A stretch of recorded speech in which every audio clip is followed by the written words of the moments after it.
Okay, okay. I see I have Desiree in the chat. Finally, the chat's working. Thank you, YouTube. Great. They're probably going to take it away from me. All right. Thank you for bearing with me, guys. Hello, Daniel. What's going on? Thankfully, the chat's working now. It looks like that's good. That makes me feel a little better. And we can actually do this. Let's see.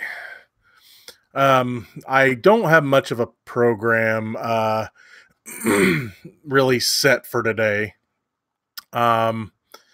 But the last couple weeks have been kind of off for me. Excuse me. Some things I can talk about, some things I won't talk about.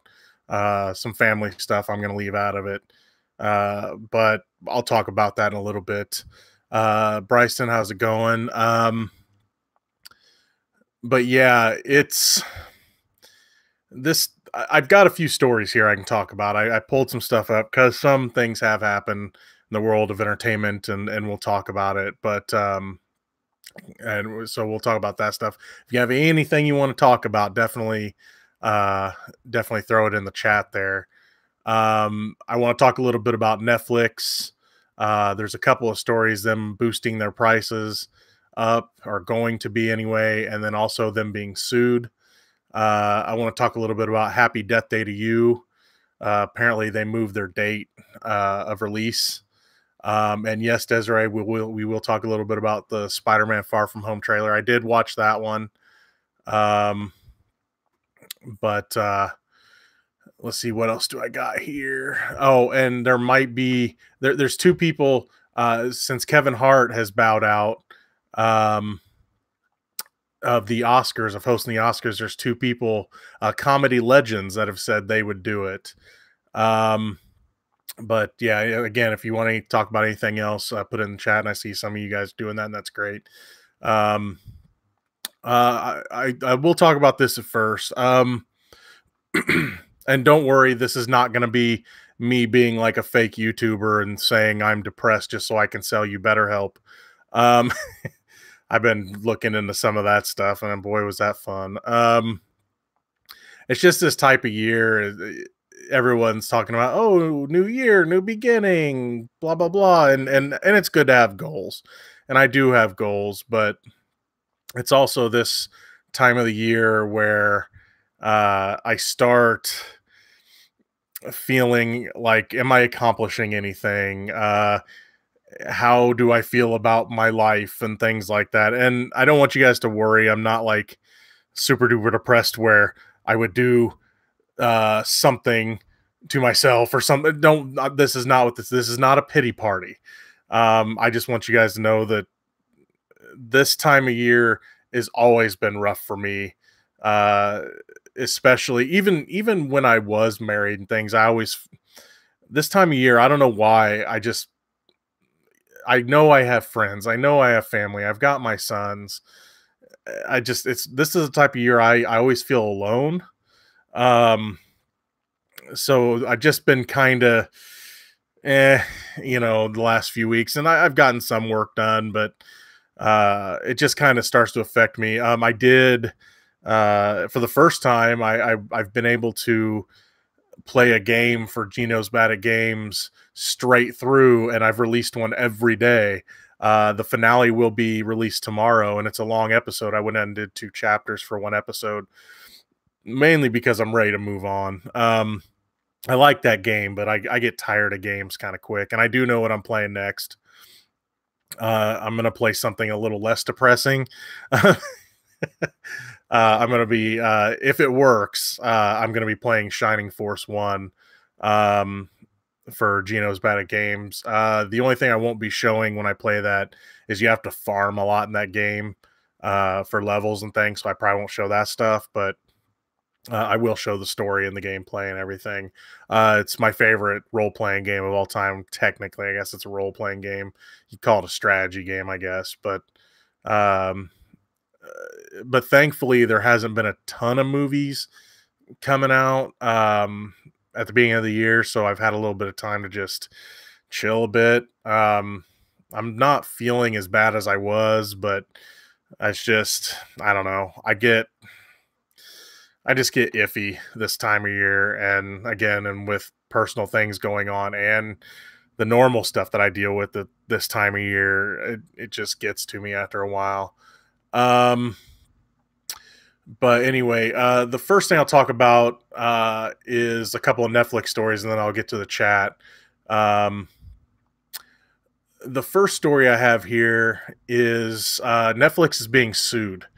Um, and it is, and many people have made this analogy, but it's a David and Goliath tale.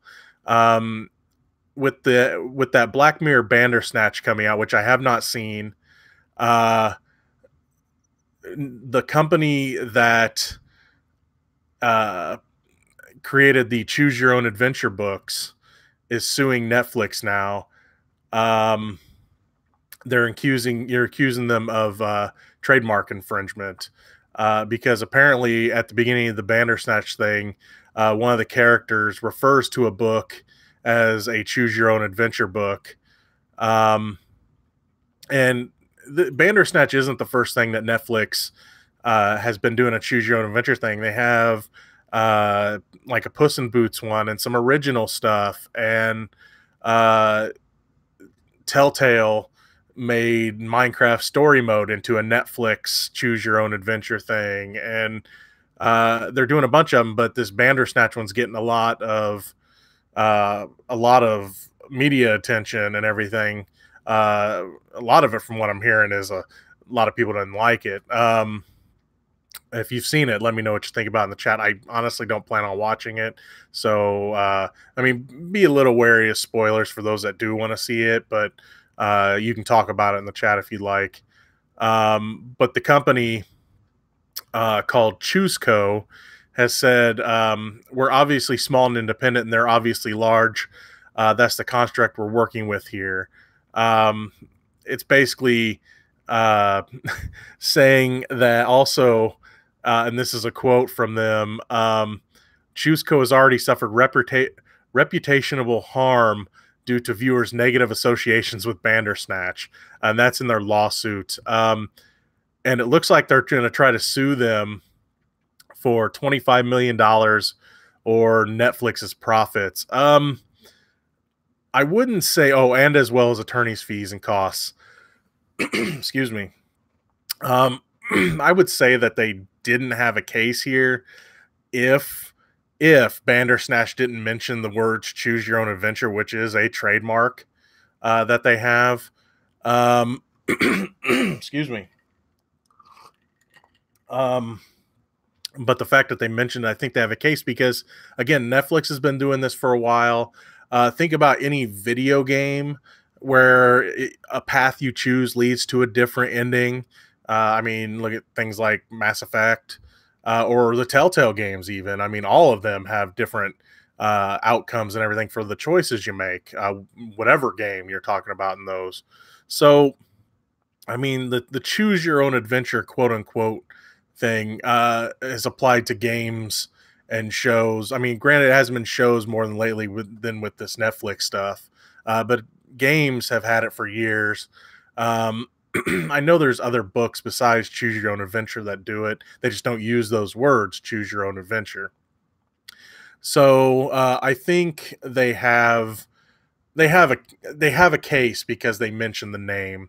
I do think it's kind of funny that that Netflix just thought, oh, we could say it, and they won't say anything about it, and they did. So we'll see how that one turns out. Also with Netflix, Netflix is increasing their price, and it sounds like everything's going to be about $2 to $3 price hikes for everybody. New customers get the automatic price hike, and then those that have been with it for a long time, it's going to go around the next few months. And they said, quote, we change pricing from time to time as we continue investing in great entertainment and improving the overall Netflix experience for the benefit of our members, a company's representative said Tuesday. The main reason they're raising it is because, of course, they want more original programming. So the more original programming they have, they're going to want more money to be able to make this original programming. But boy, do they need to slow down, because they're starting to sound an awful lot like a company that I've talked about a lot when it comes to getting too big for your own britches. And that'll be Movie Pass. It sounds like, they want to own the market, but then again, they're dumping everybody. See, the Netflix model is a great idea, was a great idea. I mean, I've saved so much money on like DVDs for my kids and things. It's not even funny. And between Amazon and Netflix, I mean, they get all the cartoons they'd ever want.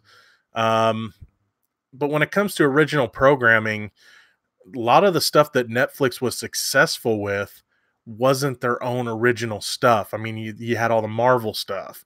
And then of course, if groups like AMC want their own, and this is the network, AMC wants their own streaming thing. NBC just came out a day or two ago saying they're going to start something streaming. Um, if they're going to dump all this stuff that's not theirs, they're not going to survive, because, okay, I didn't think Bright was terrible, but is it a grade A movie? No. I mean, the only movie that they've really done, I think, that I can think of that got a lot of attention was that Roma. I haven't seen it. I don't plan on watching it. But I mean, Bright was okay.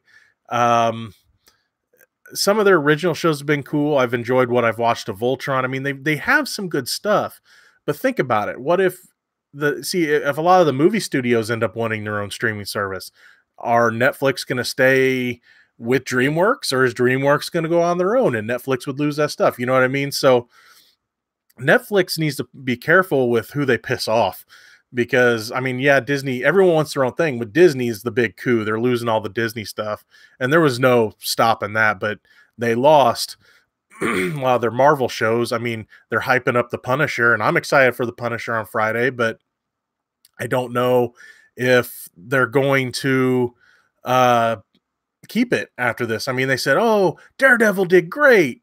It's canceled." And I think Jessica Jones, even though they're working on it now, will be short after that. If they keep any of them, it will be the Punisher, because it's got to be an R rating. But then again, Disney, I have this feeling. I heard rumors, or maybe it is official. I haven't seen any stories, but a buddy of mine told me that they canceled the X-Force movie. So I have a feeling that we're going to be getting PG-13 Deadpool, and it's not even going to be the PG-13 that was Once Upon a Deadpool, which, I mean, I'm okay with, because then my kids could watch it, but especially my son Ryan, he likes Deadpool, and he likes I let him watch, the cartoon from Ultimate Spider-Man that had him and everything, but then again, I do want to see adult superhero movies out there. So, and I like that Deadpool had that. So I'm not sure how this is all going to go, but Netflix, I have this feeling that a lot of their original programming either relies on somebody else or another property, or they try to do their own stuff. I mean, come on, Bird Box. I mean, that should say it all, right? I mean, it had grade A talent in it, but it just, I mean, my mother told me, she's like, I watched Bird Box and I liked it. I was like, do you really want me to sit here and poke all the holes in that movie for you?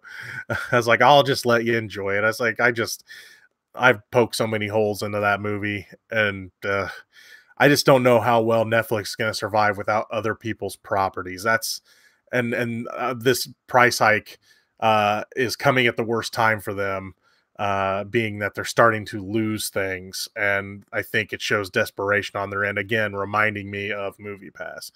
All right, I'm going to go through the chat here from the very start. Let's see. Desiree says the tech was being off. Yeah, when I have to restart it, 3 times? Let's see. Dan says, ever since I got a new TV for Christmas and a Fire TV for my birthday, that comes with HBO, Stars, Netflix, Hulu, and Amazon Prime. All I've been watching was the Land Before Time sequels.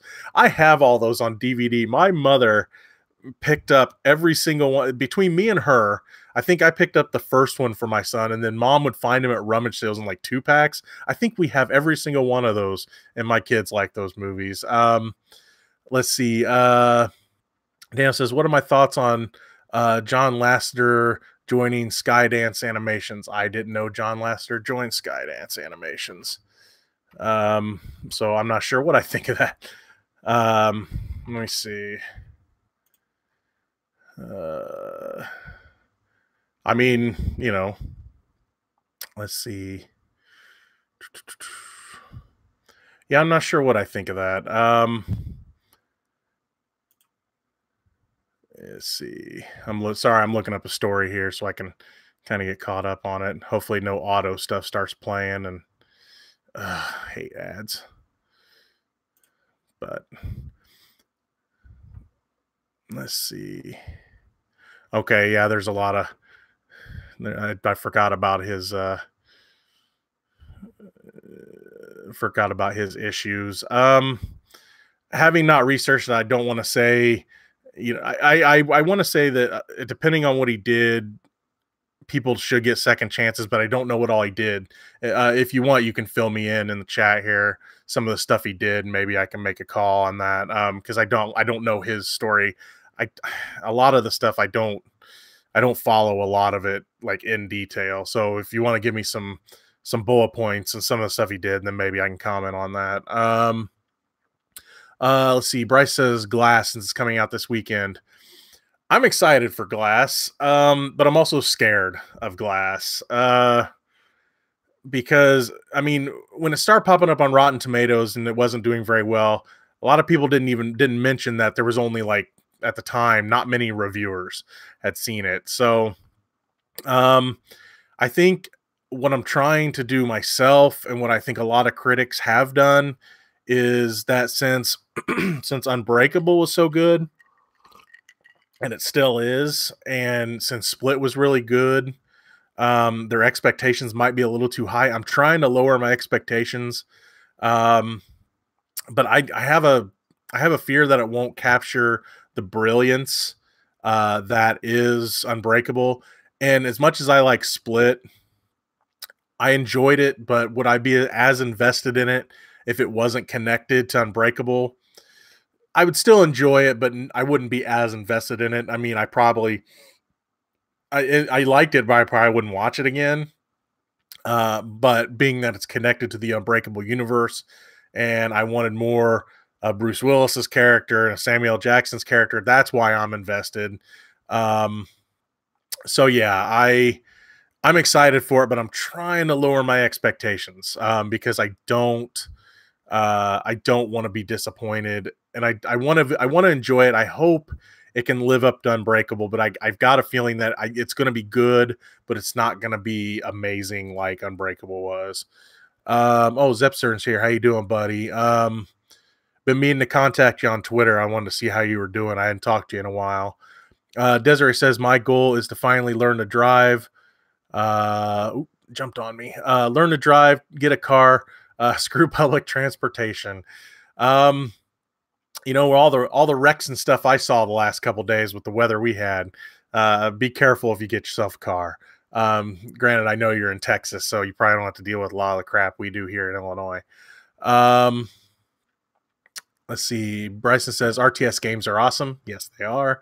I do love my Shining Force.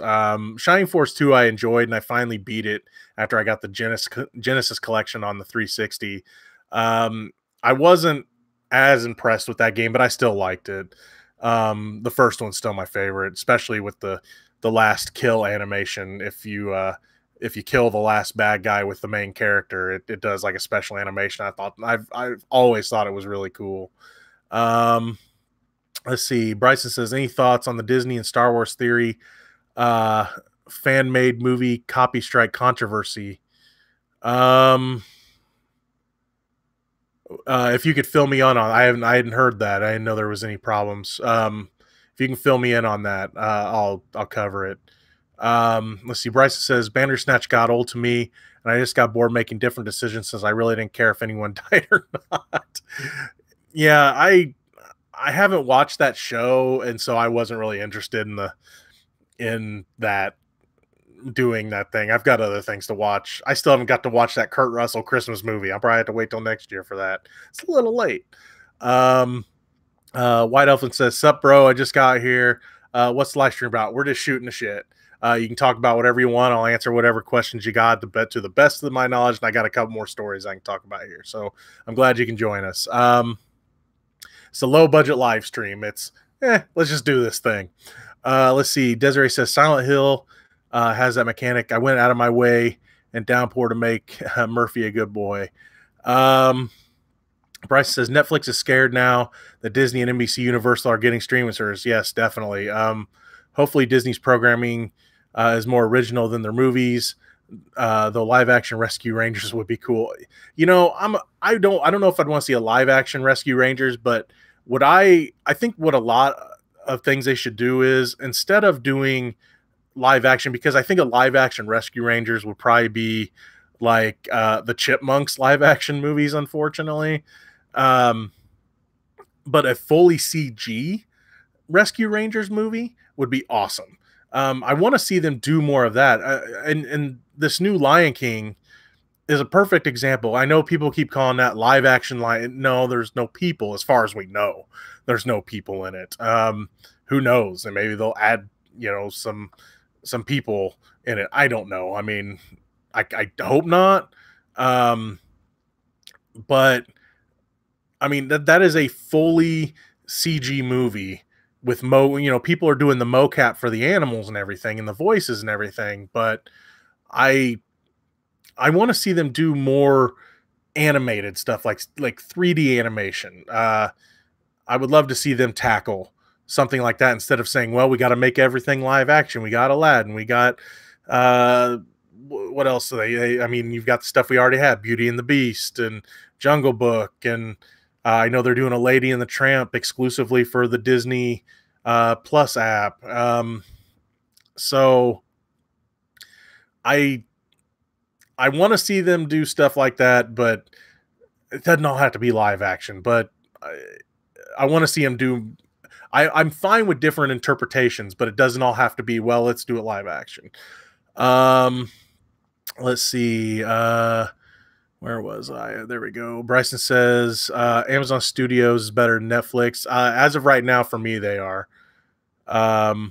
Lost City of Z and Suspiria were both phenomenal. We never got Suspiria around here. And honestly, I understand why people dig the original. I don't really dig the original. I do want to see the remake, though. And I did love Lost City of Z. It was a good movie. Daniel says, John Lasseter was giving women in Pixar unwanted hugs, grabbing her. Okay. Kissed him. Yeah, it's a little weird. So when Coco came out, he left Pixar for 6 months, and when he came back, he got fired. We'll leave Pixar at the end of 2018. While his misconduct is not as bad as Harvey Weinstein, Kevin Spacey, unwanted is unwanted. But still, I get what you're saying. Chris Savino, Louis C.K., and others, but still not okay. Yeah, definitely not. Also, people got mad when he joined Skydance, and they didn't talk to Paramount about hiring him, so the anime studio may get in trouble. This is that fine line thing, because it's like, how far can you go to be able to get forgiveness later? I mean, we've mentioned Cosby before. If Cosby did everything they said he did, then there's no coming back from that. I mean, that's so far down the line, way over the line. But I mean, if this guy was just doing this stuff a couple years ago and all of a sudden he's changed and they've hired him or whatever, I'd say that's a little too fast. I think it depends. I think if you've said something stupid, I mean, look at James Gunn. He was saying stupid shit, what was it, 10 years ago on Twitter, and he was a different person, and he already apologized for it. And it's been 10 years, and all he said was stupid shit. I mean, because words can hurt, but actions can hurt worse.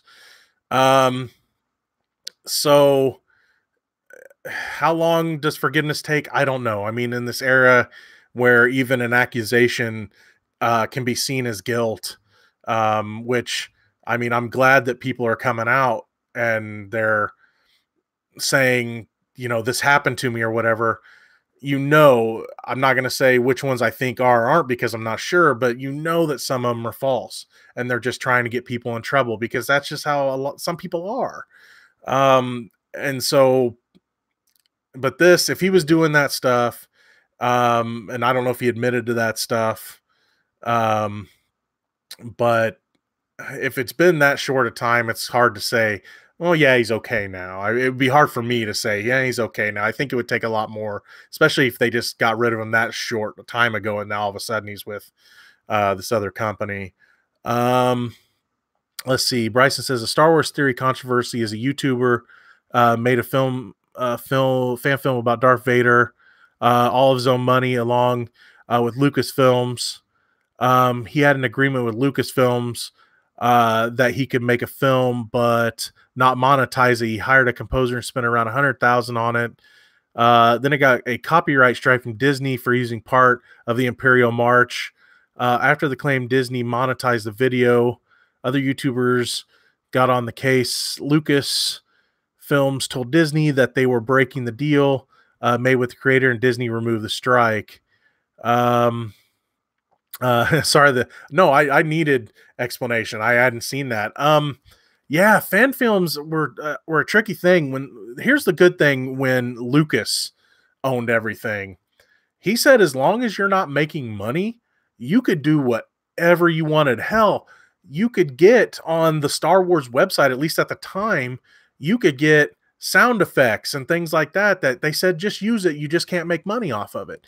I mean, great films like great short films like George Lucas in Love and uh my personal favorite has always been Troops. It's so old, but if you've seen it, it's basically cops with stormtroopers, and I love it. And I watch it every now and then just because I have to, because it's just so amazing. And that was at a time before YouTube and everything. I'm sure it's on there now because I've seen it, but it's just they with Disney owning it now, of course they're gonna be pissy about it. They want full control, and he may have had a deal with Lucasfilm, but Lucasfilm is Disney's now. So unfortunately, doing something like a fan film isn't as easy as it used to be. Um, and that's unfortunate because I mean they would have fan film festivals and things like that, and because here in Decatur, some of our local people that do plays and everything, we're making a fan film for the Star Wars Fan Film Festival every year, and that was kind of cool. But with Disney owning it, of course, they're gonna be like, "You can't touch that. You can't touch that. You can't do that." So you got to be careful with that stuff, especially with Disney in control. And it's really unfortunate because that allowed people to put their creativity into it, and just come up with fun fan films with different stories and different looks on characters. I mean, like the Troops thing, for example, totally makes fun of Luke's aunt and uncle, and makes fun. They show the Jawas, why they were destroyed, and it was basically the troopers, you know, getting sick and tired of them. They just blasted them, and then they were like, "Turn the camera off! Turn the camera off!" So Star Wars fan films are always cool, but with Disney being in charge, it's just not the same anymore. Another example of a fan film that I really wanted to see, there was a Punisher fan film, and I did a video on it when I was doing the Punisher retrospective. And off the top of my head, I can't remember the subtitle of it, but it looked like it was going to be the coolest Punisher fan film ever. Um, and the guy that was creating it wasn't looking to profit. He was just wanting to make a really cool Punisher fan film. And there's some pictures out there, and that's about it, because he was never able to show it because Marvel at the time was just all over him about it, and they gave him cease and desist and everything else. My opinion on fan films is just that if you're not making money off of it, then I think it should be okay. You should be able to do what you want. But then again, I'm not the corporations. And if they tell you you have to stop, I guess you got to stop. And that's unfortunate that Disney would be so petty about that, especially if the person isn't trying to make money. Daniel says the kid who would be king got an 87 on Rotten Tomatoes. My guess is it won't be a bad kids film and you could take your kids to see it for the Mario reference, I am going to take Ryan to go see it. He wants to see it. Um, I think I'm going to have him watch Percy Jackson first just to see if he digs that kind of a movie. Um, I don't think I'm going to go because I think the weather's going to be bad. I had a chance that I could go to St. Louis this weekend and see it, but I'd have to travel early and the weather's supposed to be bad. So I don't know if I want to make a 2.5 hour trip to see that movie. If I have to come back that day and the weather's bad, but we'll see. It's only Wednesday. Daniel says also How to Train Your Dragon Hidden World got 100%. I'm not surprised. Those movies, the first two anyway, really surprised because I hadn't watched them for the longest time, and I had to end up watching the first one because the second one was coming out, and I had started reviewing movies at the time for the TV station I work at, and so I had to see the first one so I knew what was going on, and I was impressed by it. I was like, wow, why did I not watch this sooner? So I'm looking forward to that one. I'm glad they're gonna end it though, and end it on a high note. So I'm real. I'm just happy that they get to end it in their own way, that it's not kind of being forced out. And I still don't know if they're still doing the shows, the TV show or not. I never really watched TV show except what little bit my kids watched. Bryson says in remake news, Robert Zemeckis is remaking The Witches. Anne Hathaway has been cast as the Grand High Witch. Could be good, though Marlon really disappointed. Yeah, Zemeckis is very hit and miss with me, so we'll see how that goes. Yeah, Marwan it was something. Um, but yeah, I'm just glad that he finally come out and said, no, they're not doing Back to the Future anymore of those. Cause I mean, it's just, they're definitely, I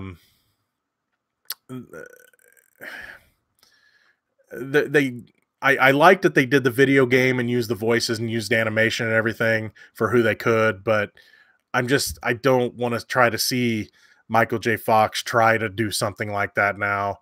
I mean, they could do Next Generation kind of thing, I guess, but I think the magic's done and it should just stay where it's at. I need to pull up a story here because there was something I wanted to talk about, and I closed the window, so bear with me here. Okay. Sorry. I'm navigating my windows here. Desiree says new old Ghostbuster sequel. Yeah, that was the window I was trying to open. Yeah, so we'll talk about that. Yeah, they're doing a Ghostbuster sequel. It probably won't be called Ghostbusters 3. I'm willing to bet it's called Ghostbusters.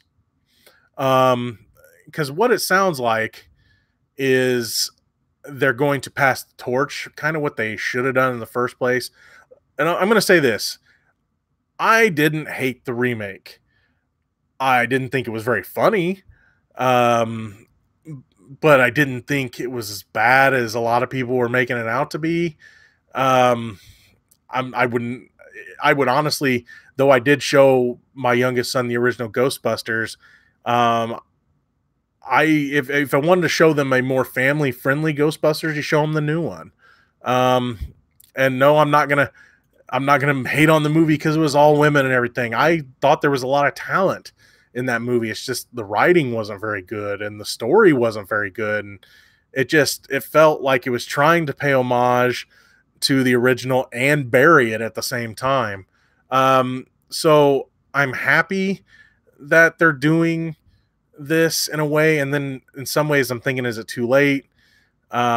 Because yeah, while they should have done it before Harold Ramis died.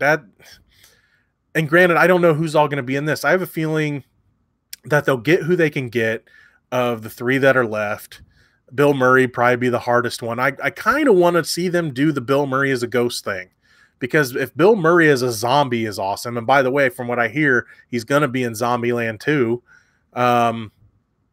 So if they do the Bill Murray as a ghost thing, I think that would work. And then you could have Dan Aykroyd and Ernie Hudson kind of be the mentors to a new crew. that's what I think they're going with, or what they're going to do. Um, but uh, having Ivan Reitman pass the torch to his son to direct it and co-write it, that's not a terrible idea. Um, but can they recreate the magic of the original? Probably not. It makes you wonder what rating they're going to go for. I mean, think about it, the original is what, PG, but PG meant something totally different. That I'm sure it'll be PG-13, but they won't be able to push uh, a lot of the same buttons they did before, I guess you could say. Um, so I'm kind of happy it's happening, but I wish it would have happened back when they were talking about doing the reboot, the Answer the Call or whatever it was called. Um, but yeah, I'm looking forward to seeing it. But again, we don't know who all are getting back. I mean, you had a lot of cameos in the remake. I mean, are they going to be able to get Harold Ramis again, or not Harold Ramis? They're going to be able to get Rick Moranis again. Uh, of course they'll announce that uh, they'll do some form of thing for Egon to kind of eulogize him and things like that. So who knows what they're. I mean, maybe they'll do something ballsy and try to make him the ghost, right? I gotta hope they don't. When I say ballsy, I mean stupid. Um, so yeah, I am looking forward to it. I'm a little scared of it. Will it be too little, too late? If they can get everybody back, I think it might be okay. But will they be able to capture that lightning in a bottle again? Maybe not, because I did enjoy Ghostbusters too, but come on, we all know it was nowhere near as good as the original. Let's see. Daniel says, I thought Welcome to Tomorrow was okay. The live action parts were stupid, but yeah, the look of Welcome to Tomorrow was cool. I did think that like when the dolls would die and the sounds they'd make and that stuff was neat. But I mean, the story was obvious and just batshit insane. And if you enjoyed it, I'm cool with that. I'm not gonna hate on you for liking it. But I just thought it was a bit much. Um, I honestly, part of me thought it was trying too hard to be award winning. In some ways, it was Zemeckis was just like, I want to do this, and the fact that we had a time machine in it was, in a way, it was kind of funny, but also it was like, come on, do we really need a time machine in this? Um, let's see. Let's see. Bryson says, any hopes for Jason Reitman's Ghostbusters in the original? It is the original. They've said that they're continuing the story. So that's good. Desiree says, action and visuals of Ghostbusters remake was fine, but the writing story was janky. The comedy was terrible and cringy. Exactly. I thought it looked fine. I didn't like that they fought the logo for the last villain. I mean, I know they made the joke about the Stay Puft Marshmallow Man, and I was actually okay with that joke. But they could have done something better for the last villain instead of, hey, let's turn the logo into, yeah, it's like, hey, do you remember the cartoon, the real Ghostbusters, when the logo was walking down the street and then it puts it in the little puts it in the little cross? Let's do that.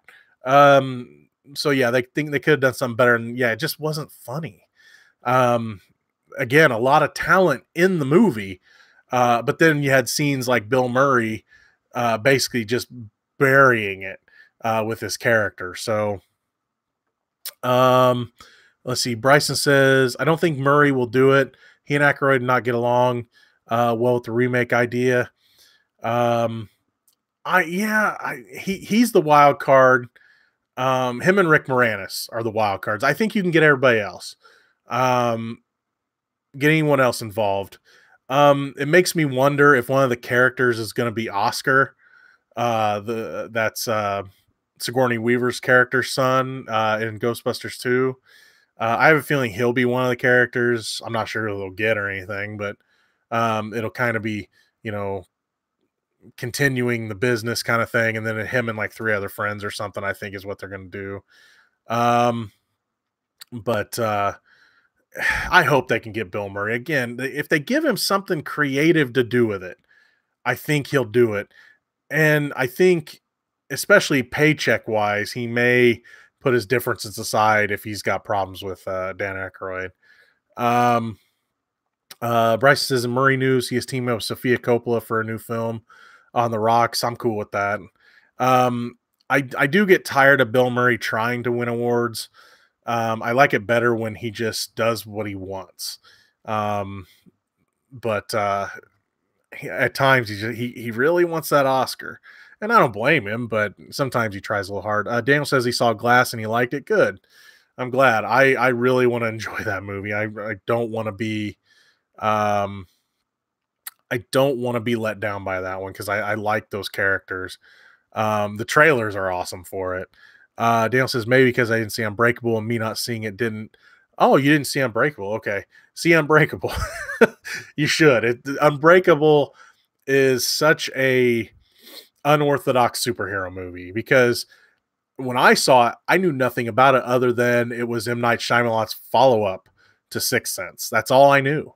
And whenever all of a sudden they're showing a comic book at the first and they're describing how like things in this comic book, about classic heroes and classic villains, like, wow, this is gonna be a comic book movie. Awesome.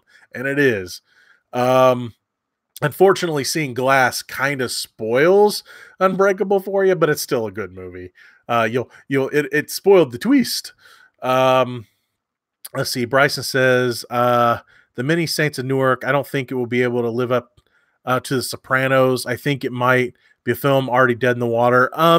Yeah, I heard that they were working on that, the prequel of Sopranos. I've never seen The Sopranos. It's on the list. It's hard for me to catch up on shows that are, have been going for seasons. That's one of them I really want to see.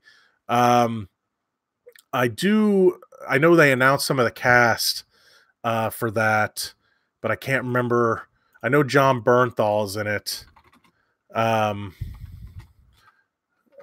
But then I think Corey Stoll was in there. I like Vera Farmiga's in it. See, I like the cast. So that's just it, though. I don't want to have to watch The Sopranos to enjoy it, though. I think that'd be a problem. Where I don't like prequel shows like that, where it's like, well, we're going to make a bunch of references to this show. You better watch all of it, because I know that I hated having to sit through all of Entourage to watch that movie. And you do. Because, boy, you won't know what's going on if you don't. But I do like the cast, especially John Bernthal. I love John Bernthal. You put John Bernthal in anything. You put him in anything, I'm going to watch it. Will it always be great? Sometimes yes, sometimes no. No matter what, though, he always gives it all, and I love him for it. He's one of my favorite actors. And again, I'm excited for The Punisher on Friday. Netflix, you better not cancel that one too. So yeah, I'm looking forward to that. But I don't want to have to watch all The Sopranos, but then again, I want to watch The Sopranos. But if I'm forced to watch it before I see this, that's going to be disappointing. Daniel says, also, I just started reviews on my YouTube channel. Everyone check out Daniel's channel. Is it on this Daniel Vasquez link? Is it, or did you start a new channel? Because if you start a new channel, definitely give us the name of it so everyone can see it and check it out. And I'll definitely check it out for you, bud. Bryce says, oh, sorry, I had to do the Entourage the movie. It's just so bad. The Entourage movie, it should have been on HBO. Let's be honest. I'm fine that they put it out in theaters because fans would want to see it on theaters, and it's a show about movies and everything, and I'm fine with it. I just wish I didn't have to sit through it. I will say that it's Ronda Rousey's best movie, but she played Ronda Rousey. So. But yeah, it was like a 2-hour episode of Entourage, and it's like, this should have been on HBO. Yet we can't get the finale for Game of Thrones in theaters. Come on. I'm excited. We know when that's coming back. I got to start watching all that show again. Let's see. Daniel says, I did reviews for Escape Room, A Dog's Way Home, The Upside, and Glass. Boy, you're ahead of me. and they're on his channel. So definitely go check out Daniel's channel. Show him some love. Let's see. Bryce says Deadwood. The Deadwood film's finally getting made. I am so happy. I mean, granted, we've lost a couple people that can't be in it, but everyone they could get, they're getting, and I'm excited for that they're doing. They're finally getting to do a big finale for that, because that show is amazing and it needed a finale, and it got canceled before it got to finish. So I'm glad they're finally getting to do something with that. So I'm excited about that. So, all right. Excuse me. Excuse me. I got a couple more stories here. Happy Death Day to You. I know some of you are excited for that movie. I know I am. The first one is way more entertaining than it had any right to be. Everyone, I thought it was going to be dumb, and then it makes fun of itself, so it's a lot of fun. But they're moving the release date from Valentine's weekend because Fred Gutenberg, whose daughter Jamie was killed in the Marjorie Stoneman Douglas High School shooting, made a plea to Universal Studios to change the date because it would be the anniversary of the shooting. And excuse me, losing my voice. And Universal, they did move the date. Yet they moved the date one day. So it's February 13th and not the 14th now. So hey, day early. But they did move it, and it's a nice gesture. I thought maybe they would have moved it back a week or up a week, but they still want that Valentine's Day money. So in a way, as a company, you can't blame them. And it says also, the studio, quote, the studio has decided not to show the film in Parkland and the surrounding areas. Outdoor, digital, and in-theater marketing for the film will be suspended in that market. The studio understands the importance of memorializing the February 14th date as an opportunity to continue to allow the Parkland community to heal. So that's a nice little gesture that they, I mean, it's not a big ask, and it was good of them to push it, at least show some respect that way. It's not like someone was asking them to change it for an unreasonable reason. For the kind of movie it is, I mean, you're not going to ask them to move the lovey-dovey movies, but a movie about murder, you kind of see the point. But I mean, if they wouldn't have moved it, they probably would have got some backlash about it, I think. So whether they moved it out of the goodness of their hearts or because they thought we're going to lose dollars, either way, they moved it. And I think it's a nice gesture. So give me your thoughts on that. The last story I have pulled up here, I know that Kevin Hart has said, and boy, talk about being on the borderline of forgiveness. Kevin Hart, you can't host the Oscars, but you can have the #1 movie in America. So he's kind of said, I'm not doing the Oscars. I'm over it. And so the Academy Awards has said they have no host, so they're just going to use different actors and everything to so they're just going to use different actors and stuff to just kind of, introduce the different awards and things throughout the show. So no official host. I'm surprised they didn't try to get Billy Crystal to do it again. And granted, I think he's kind of done with it. But there's a comedy duo has come out and said, we'll do it. And that comedy duo over Twitter, over Tommy Chong's Twitter, said he showed a picture of him or a video of him and Cheech and said, should we host the Oscars? Which I mean, of course, the comments have come out. There's a lot of retweets. Some of them were the Oscars would be so lit they'd go up in smoke. Only if it's a joint venture, that would be dope. Yes, it's high time this happened, and so on and so forth. But yeah, I mean, that being said, I would be fine with it. I mean, it would just be, I think it'd be fun. I mean, they're not going to get anybody else, I guess.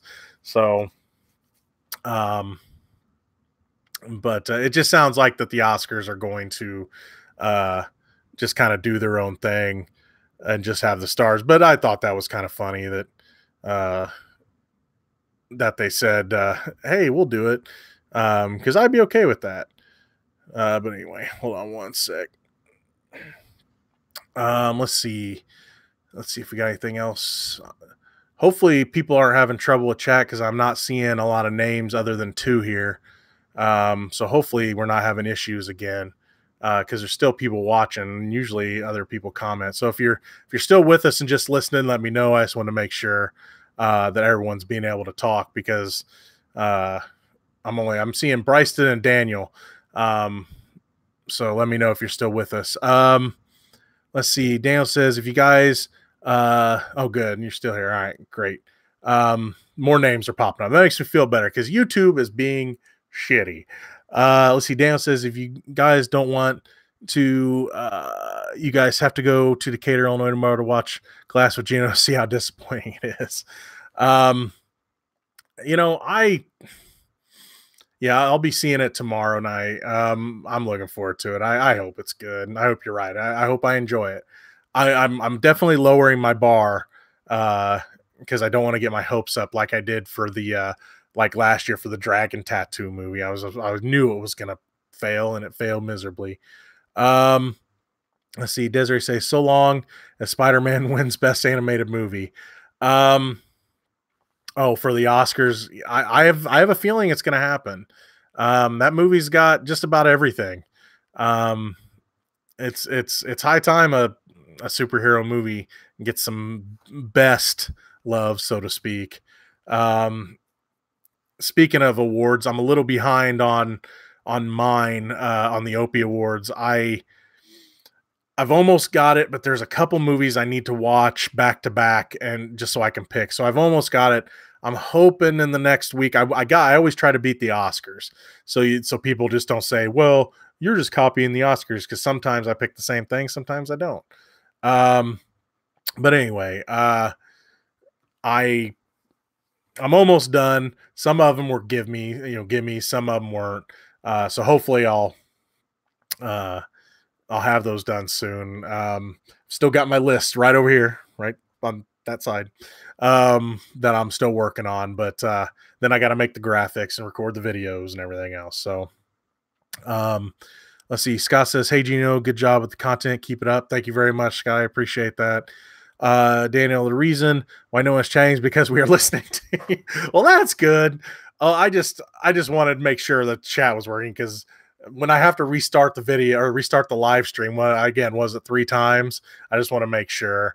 Endless says, I'm here just listening. Thank you very much. I'm just glad it's working. Narcotic says, good evening. How you doing, buddy? Long time no talk. Glad you can join us. Everyone should check out Narcotic Casserole's channel too. He's got some good stuff there. Let's see. Daniel says, I haven't seen Replicas yet, but I want to review it. Have fun. I'll just say that. Have fun. If don't watch my review yet if you haven't seen it, because boy do I spoil it. I watched that and The Upside in the same day, and I'm glad I watched The Upside second because it's bad when you watch the when you have 2 movies and you watch the better one first. It's always a downer. That's why when like a 50 Shades movie come out, I'll see like Kingsman next or John Wick Chapter 2, and it'll make me feel better about it. Unfortunately, I think for that, I don't remember what they released the last time there was a 50 Shades movie. I know it wasn't anything I was looking forward to, but I don't remember.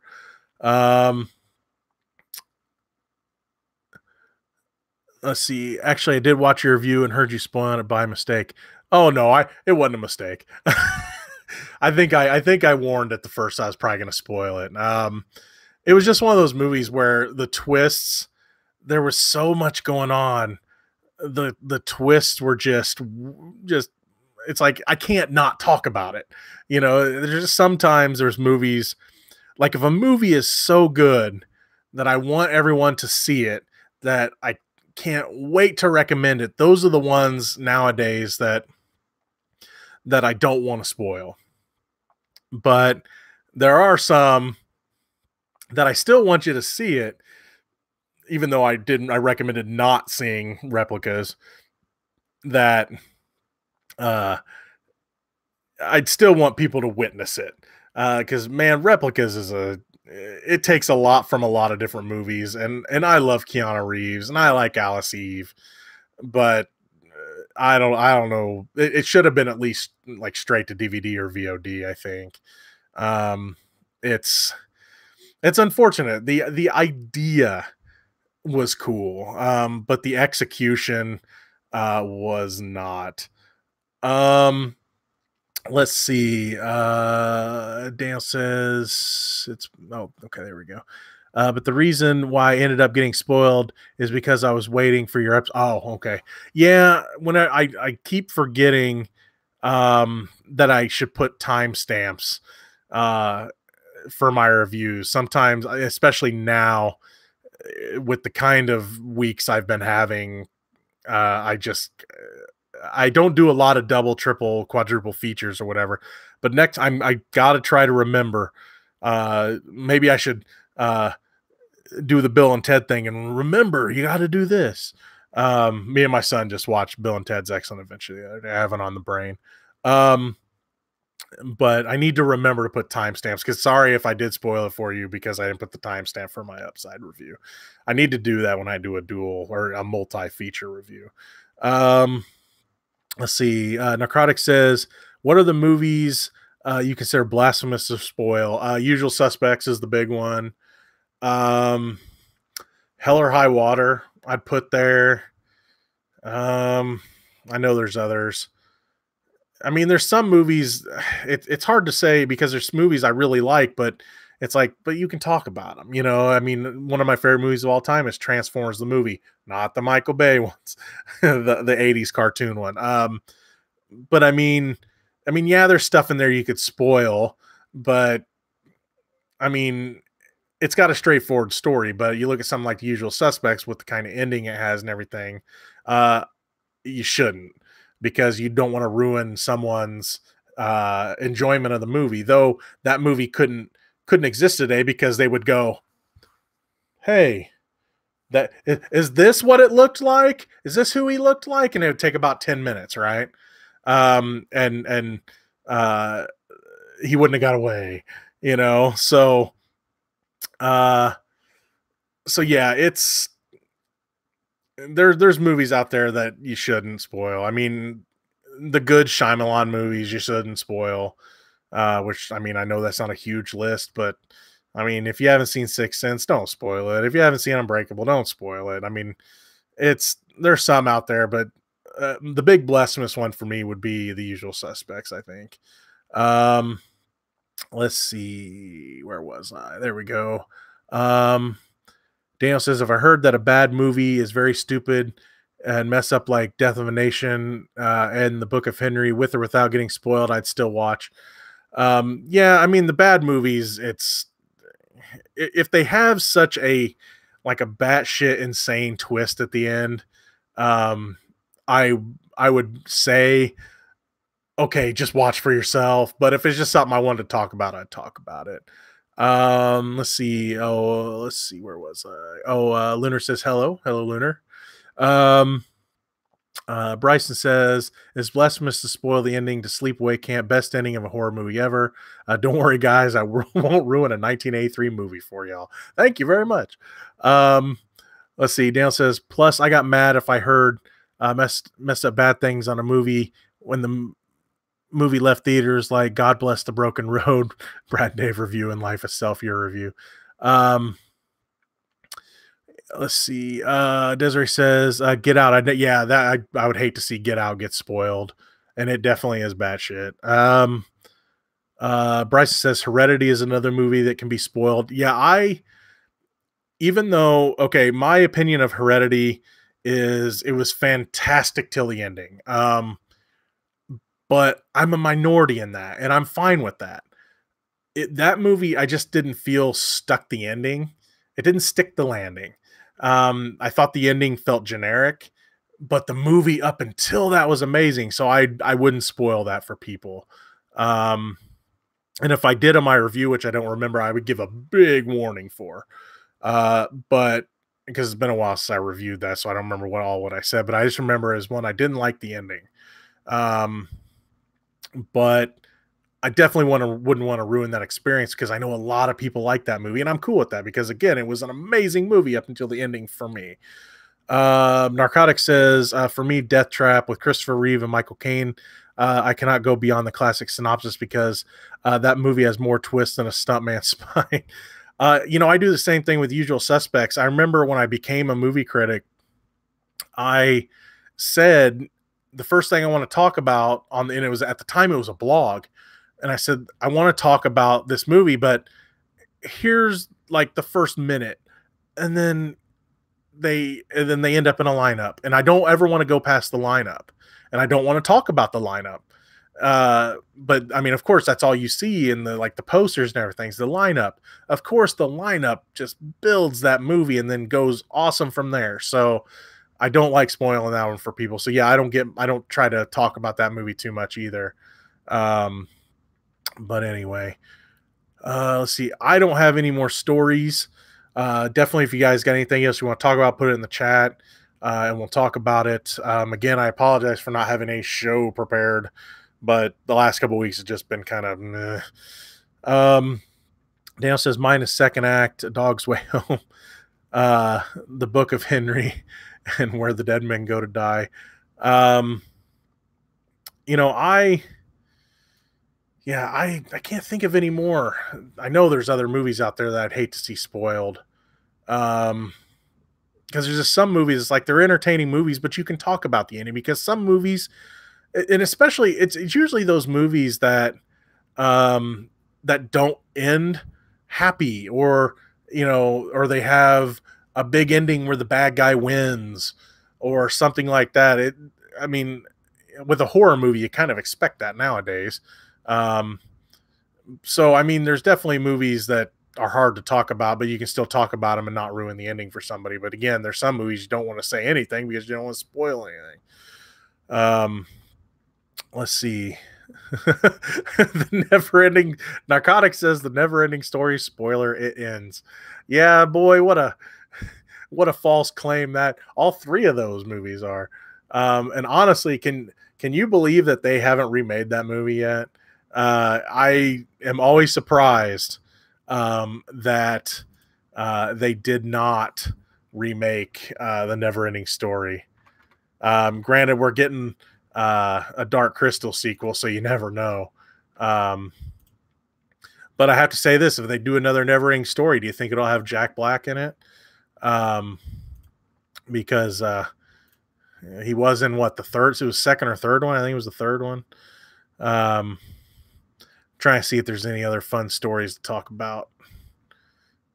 I haven't been researching too much.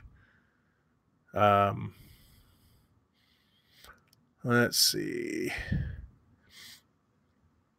Yeah, I've been spending a lot of time avoiding spoilers and stuff because I still haven't seen the teaser for the next Avengers movie. I did watch Spider-Man, as we talked about it.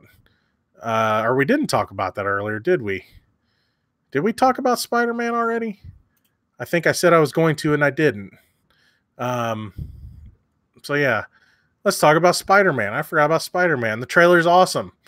I was a little surprised they showed Mysterio with the helmet off already, but then again, you just want to say, hey, Jake Gyllenhaal's in this movie. I like what they're doing with that. I liked that the trailer they're doing the kind of Ultimate Spider-Man thing with having Spider-Man and Nick Fury work together. I like that they're playing the Mysterio is a hero card. And of course, he's down in nefarious things because he is Mysterio. Whether or not that's Hydro Man he's fighting or it's just one of his illusions, that could be fun. What do you guys think about the Spider-Man trailer? I thought it was great. I don't want to see any more from it, but I do think maybe they're forcing the Mary Jane romance a little too quick. I would have liked to seen that build up a little slower, especially since he was gaga for that other girl in the other movie. Um, but being that this is supposed to take place after the Avengers movie, I mean, maybe he has a new lease on life. So I don't know. Desiree says the ending to Freaks is great. I wish the original cut was available. Daniel says, do you think A Dog's Way Home will get a controversy about dogs getting channeled by dead homeless man? Yeah, that was or chained by the dead homeless man. Yeah, that part of the movie was the weirdest part for me. Because I knew what they were trying to say, because they had that whole message of soldiers are damaged when they come back, and that guy was a vet. But yeah, he was sympathetic there, but then they had him chaining up the dog and saying the dog is good for business, and uh it it was hard to judge that part, because it's like, are they doing a good job with this? Because the rest of the movie, you had kind of clear cut good guys and bad guys. I mean, you see that part in the trailer where he's saving the guy from the avalanche. Well, that guy ends up being an abusive dick. But that guy owned that dog, but that dog went to a nice couple. And so hooray for good guys and screw the bad guys. But with the homeless vet, it was just it was so confusing, the message they were trying to convey. I think they were saying that it was too late for him, but then again, I was so hoping that, yeah, the dog would be chained there, but he would start barking and maybe they'd find the guy alive and he'd get help. I mean, but no. Spoiler alert, the guy dies. But I do like what they had Bella saying, where she was like, he felt like the other vets at the veterans hospital. So she understood that he felt that pain that soldiers feel when they come back. So she understood what he had been through. And I think that's why she didn't fight to get away. She was saying that, he kind of needs me, but he doesn't understand that I got to be able to run around. So yeah, I don't know what they were trying to say there. I think they could have handled that way better. Will it get the controversy? Like a huge controversy? Maybe a little bit. I haven't heard anything about it though. And Narcotic says, give it time. Yeah, of course. And Narcotic says, yeah, we talked about The Witches getting remade. Bryson says, Danis Tankovic's film No Man's Land has an ending not to be spoiled. Great Bosnian film for those who haven't seen it. It's about a Bosnian Serb who are stuck in the same trench. I would be interested in that. I have not seen that. Desiree talking about the Spider-Man trailer, Fury's reveal was great. Yeah. I was happy to see him in it, because as much as I love Spider-Man, he's always better when he has other people to play off with, especially like a Nick Fury. So I'm excited. And plus, when he left his suit at home, I was wondering, okay, are we just trying not to do Spider-Man effects here? But no, Fury shows up. Of course, he has suits for him. So that's pretty awesome. Zepser says, my Peter Parker is a 35-year-old homeless dude with a beer gut and depression. The MCU Spidey is dead to me. You don't like the new Spider-Man? I love them both.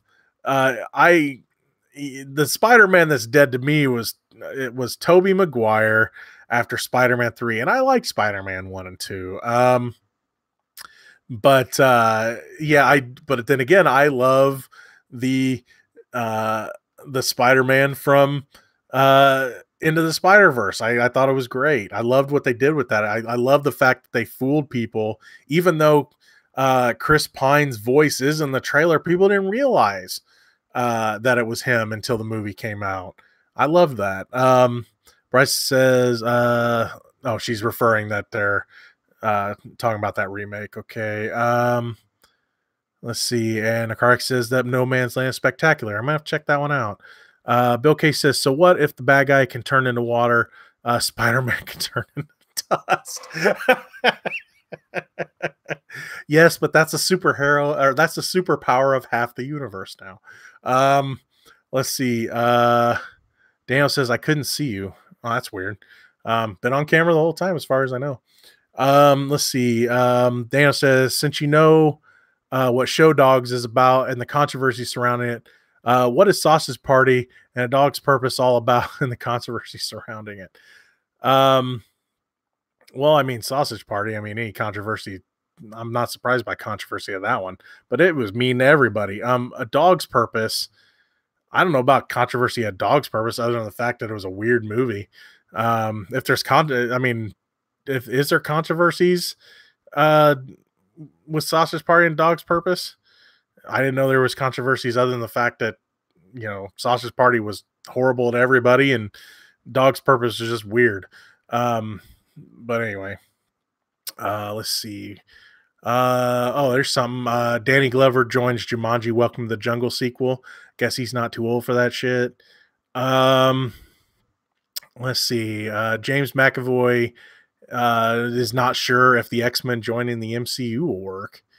I remember him saying something about how he thought that the way superheroes are handled in the MCU, they're kind of looked up to, even though I would disagree with that.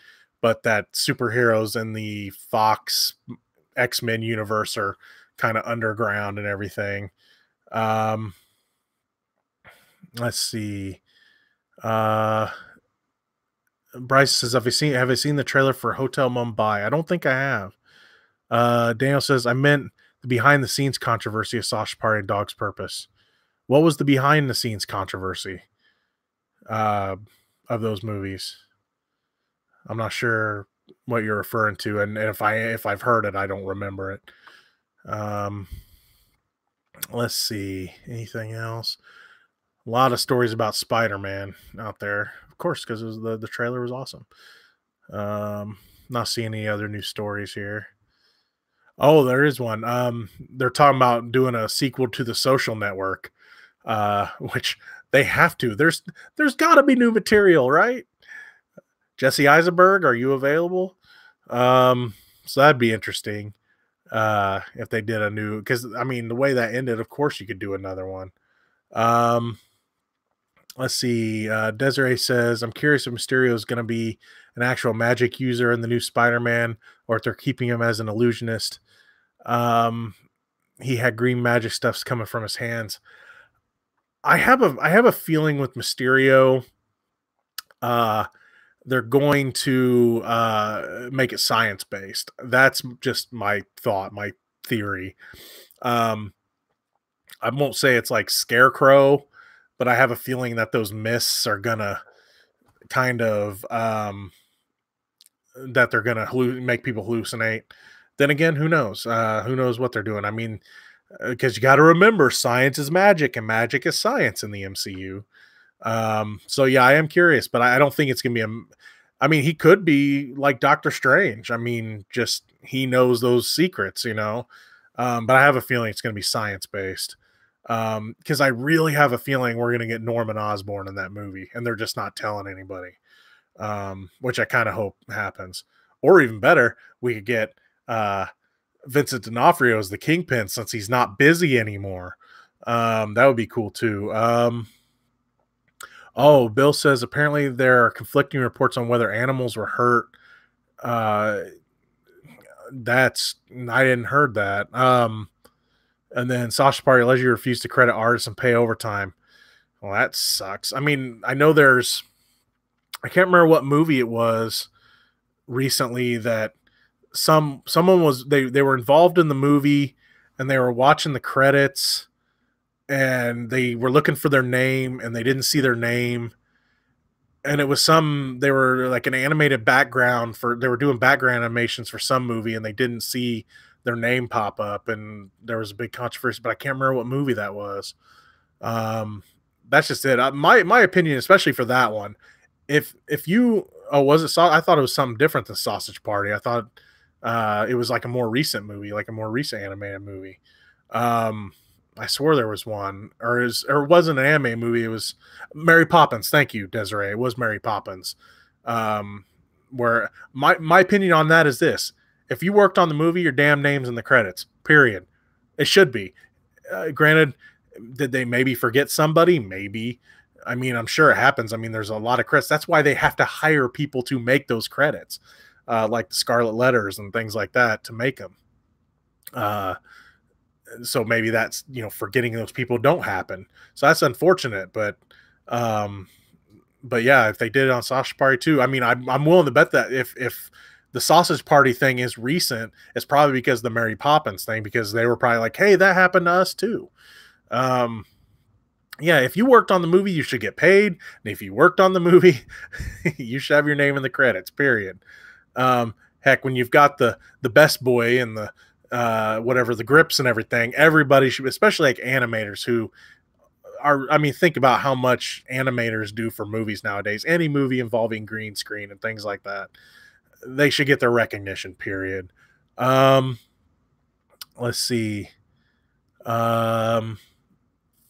Let's see. Daniel says, I'll give you a hint. Sausage Party animators, employees, Dog's Life, TMZ. Yeah, I mean, I hadn't heard anything about it, or Dog's Purpose. I hadn't heard anything about Dog's Purpose, but I mean, if you're going to use animal, you got to be careful. I mean, if you do work with animals, you can't mistreat them. I mean, it's simple as that. I mean, granted, I don't want to see them go the way of doing fully CG cougars like A Dog's Way Home did, but I don't want to see animals get mistreated. Let's see. Bryson says, Fighting with My Family is a movie I'm looking forward to, as I used to follow WWE, though I'm surprised that they're making Paige movie after all the stuff with her. Okay, my opinion on that is I've always been interested in that family, because the family were big time overseas, and then Paige got to make it here. I've actually met Paige. She was really sweet. And honestly, my opinion of her didn't really change after all that controversy, because you know what? None of it was her fault. When it comes, if we're talking about the sex tape, she didn't film it, she didn't release it, and it's unfortunate that it came out. So I don't fault her for that. The stuff with her and Alberto Del Rio, I mean, that got messy, and that is partially her fault. I'm not sure how much is hers and how much is his, because it's a he said, she said thing. That being said, in a way, I'm looking forward to that movie. But also, I don't know. I am interested to see The Rock play The Rock again, but how much is he going to be involved? I know they filmed a lot of that stuff, the in-ring stuff, during like Raws and things like that. So I thought that was kind of cool. But she's getting a push on TV, even though she can't wrestle anymore, or at least for now. I know she's quote unquote retired because of injuries. But I don't think they like put her at fault or Xavier Woods at fault for what happened to them, because they didn't release the video. They had sex, and a guy filmed it. Was it Brad Maddox? I think was the guy's name. He used to be a wrestler, is a wrestler. I mean, and he's the one that released it. So, I mean, yeah, she did some stuff on there, from what I understand, that she probably shouldn't have done. Things like To the Title and things like that. But, I don't think it was her fault. I mean, she didn't film it. Granted, she knew they were filming it, and that's on her, I guess. But I think that now that she broke up with Del Rio and she's trying to get her shit together, and they've pushed her some, and she's been on TV. She was like the general manager or whatever there for a while. I think they're going to make her a manager coming soon. Excuse me. I still think a movie about her family is a little feasible. That being said, I think that the way her career kind of ended, I don't think they're going to go that far into her career. I think they're going to stop at when she won the title her first night on Raw. I believe that's going to be the end of the movie. That's just my opinion. They're going to have her beat AJ Lee in the movie, and Another FU to CM Punk, I'm sure. But I am looking forward to seeing it. The trailer didn't really impress me too much, but I'll reserve judgment. I'm curious to see it, though. Desiree says, there was a brief show in Spider-Man trailer of a dirt monster, Sandman maybe, or another Mysterio thing. I have a feeling that you're going to get Sandman and Hydro Man, but they're going to be illusions. I don't think they're going to develop them as characters. I think he's just going to use them to play hero and stop them, quote unquote, stop them. That's just my opinion. No, who knows? Maybe we'll get a Hydro Man, a Sandman. Let's get the Sinister Six. I mean, Sony couldn't do it on their own. Let's see what Marvel can do. Daniel says, I couldn't find any reports about the Mary Poppins Returns controversy. Yeah, I know I've seen it. There were stories out there. It was someone tweeted out about that. I don't have it up here. I know I've read it because that is one thing I've read up on controversy. Mary Poppins Returns controversy. Well, a lot of people are talking more about the forgettable songs, but yeah, I do remember reading a story about that. Let's see. I'm not seeing it right off the top, but I know I've read stuff about that. Because they were talking about, I believe it was the scene inside of the pot or whatever, and they had done the backgrounds for it and they weren't mentioned in the credits. It was something like that. But I don't exactly remember what it was off the top of my head, like which scene it was. I think it was that one though. Bill says, have you heard about people driving blindfolded for a Bird Box challenge and YouTube is cracking down for once? Yeah, I knew that the Bird Box challenge was happening, but it was just people blindfolding themselves and doing stupid stuff. And I want to say I remembered I think I mentioned it on the last Low Budget live stream that I was afraid that people were going to try the GPS thing from that movie. And that was my initial thought when I heard people were trying a Bird Box challenge. I thought, dear God, they're blindfolding themselves and relying on their GPS to get places. And it wouldn't be surprised. And now that you mentioned, if you heard about people driving blindfolded, I'm not surprised. But at least YouTube is cracking down on it. I'm happy because, I mean, then again, YouTube is full of a lot of stupid people doing stupid shit. Sometimes this guy. But it's funny though that they crack down on this, but they don't crack down on what's the new, was it Logan Paul did something stupid where he said he was gonna, I think it was Logan Paul. I can't ever keep either of those idiots apart. Logan or Jake Paul said they were gonna live gay for a month or a week or something. I haven't read up on it. I just saw like a byline of it. And it's like, of course they do something like that. I mean, whatever. But yes, YouTube is full of dumb people doing dumb shit. But it was Logan Paul. Thank you, Endless Noise. I knew it was one of them. But yeah, they gay for a month. Yeah, it's, I mean, that's, I'm offended by, I'm a straight dude and I'm offended by that. You know, it's, I mean, that's mocking how some people just are, you know, it's mocking them, and he's a fucking douchebag for doing it. But let's see. Daniel says that they posted on Twitter, one of the VFX artists was upset her team wasn't credited. Yeah, that it was something like that. I think I saw it on Twitter too. Casey says the Rock Monsters perpetually Magnus, played by Newman Akar. The Elementals are a really obscure group of villains. Marvel has the rights to Magnus, Hydra, Hellfire, and Zephyr. Okay, that's cool. I have a feeling that they're gonna, I mean, they may use those characters, but I have a feeling that they're still just going to be illusions because they're not going to want to develop those characters. But I think that if they're using those characters, it would be a cool like Easter egg, you know, for them to use that. and I think that would be kind of neat. Just a kind of a way. I mean, it would be like if they tried to fit the Wrecking Crew into a movie. You don't want to develop the Wrecking Crew, but it would be cool to watch the good guys kick their asses for a few minutes.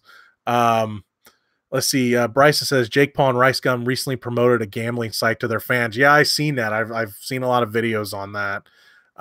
Yeah. Again, it's douches being douches. And I've seen the apology videos.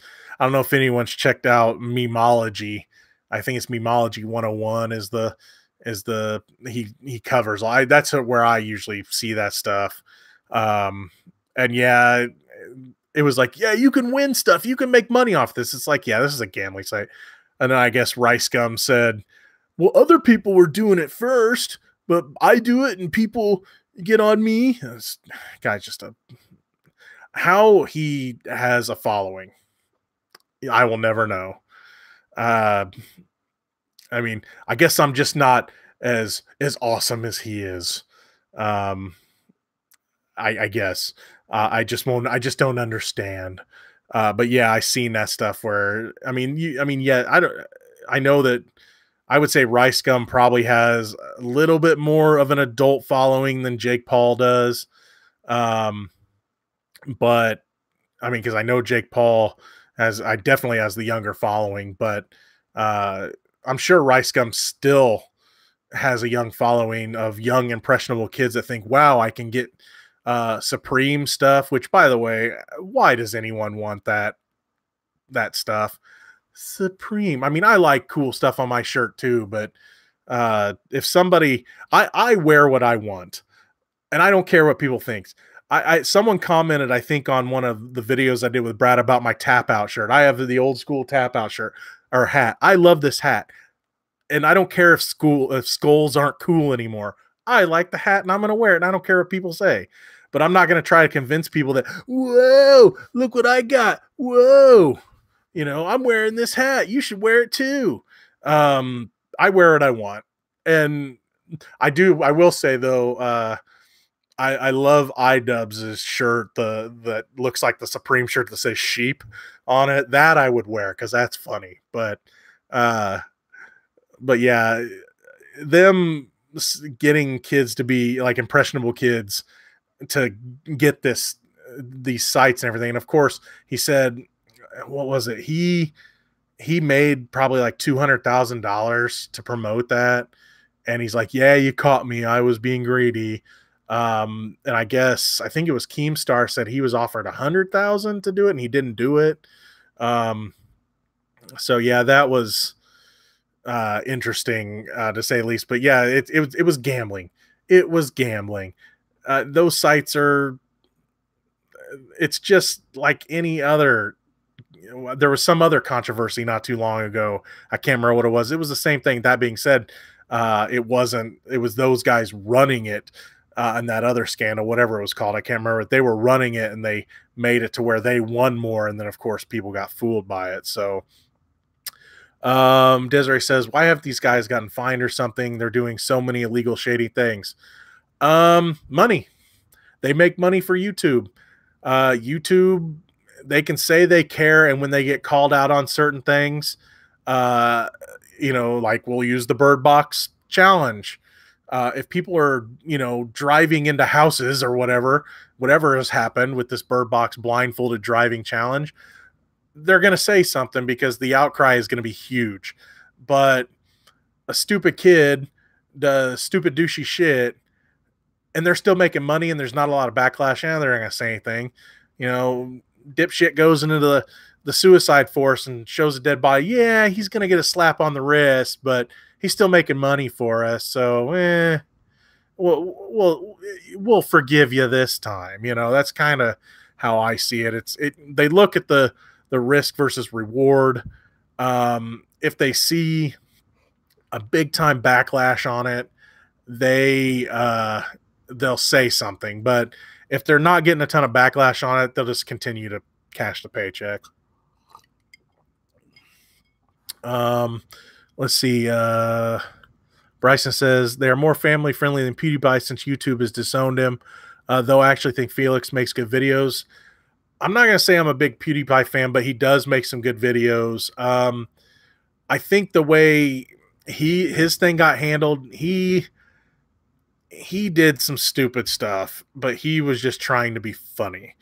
He definitely, I mean, the thing with the Fiverr, and they rolled it out and it said, "I hate Jews" or whatever. I think it said. Um, he was just trying to be funny, and then they strung all his stuff together trying to say he was anti-Semitic or anything. And then he retweet. What was he?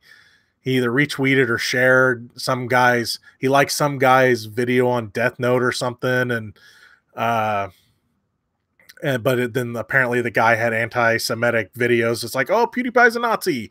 I mean, when you're the biggest YouTuber in the world, you're not going to look at every single video of every single channel you shout out. And even the creator said he was only looking at this video. I'm pretty sure he doesn't believe what I believe. Um, so I think he, in a way, got the shaft a little bit. I mean, because of course he was connected to Disney, whatever that, I can't remember what that side thing he was a part of, that was connected to Disney. He got dropped from that because, I mean, Disney has to save face on everything. Um, so, uh, but then again, think about it. How long ago was that? It wasn't too long ago, but now, since, he's been the biggest YouTuber forever. And now that this, what is it, T series or whatever is creeping up on him, people have jumped behind PewDiePie again and subscribed to PewDiePie, because they don't want to see him lose out, to this manufactured, YouTube channel. So, he's going to be, even though YouTube quote unquote disowned him, they still make money from him. Yes, he doesn't. His show got canceled from YouTube, Red or whatever. What is it? Scare PewDiePie or whatever it was.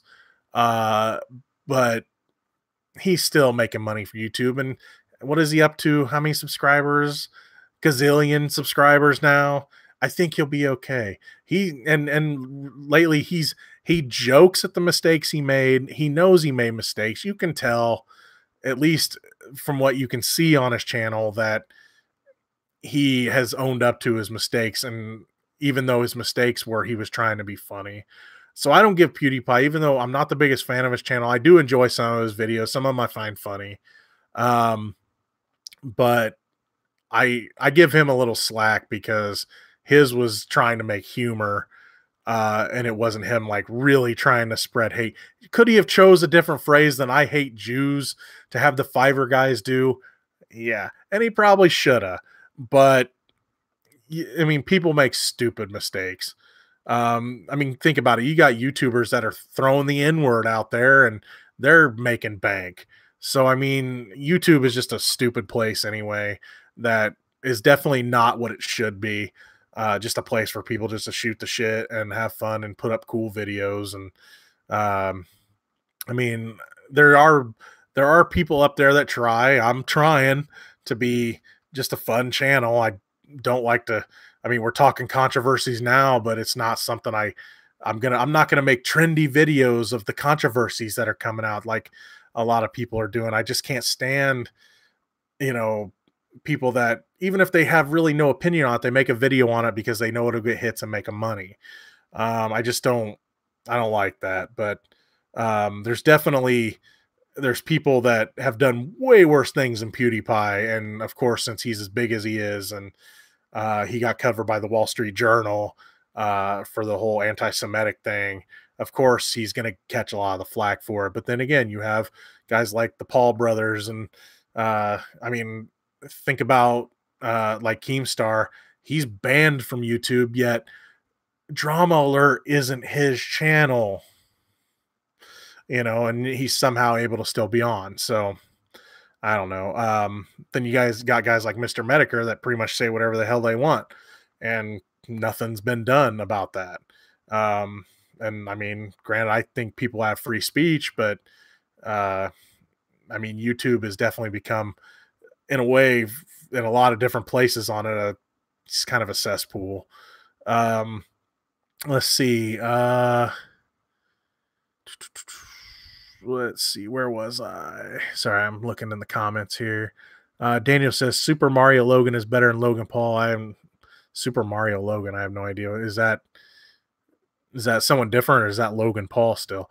Um, Desiree says PewDiePie is better than most Nimrods. He has a conscience. The Pauls are greedy, arrogant sociopaths.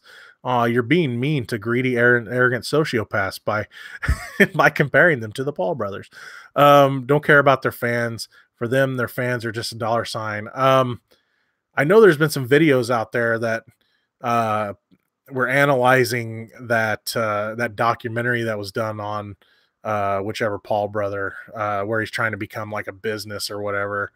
Um, yeah, I just don't watch them. I'm not gonna. I'll watch stories about them. There's a really cool channel out there that's growing really fast that analyzes a lot of this stuff called The Right Opinion.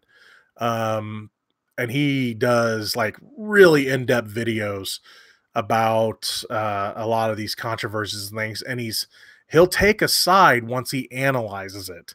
And if he can't take a side, he'll admit it. If he's like, well, I don't know what I think of this, he'll admit it.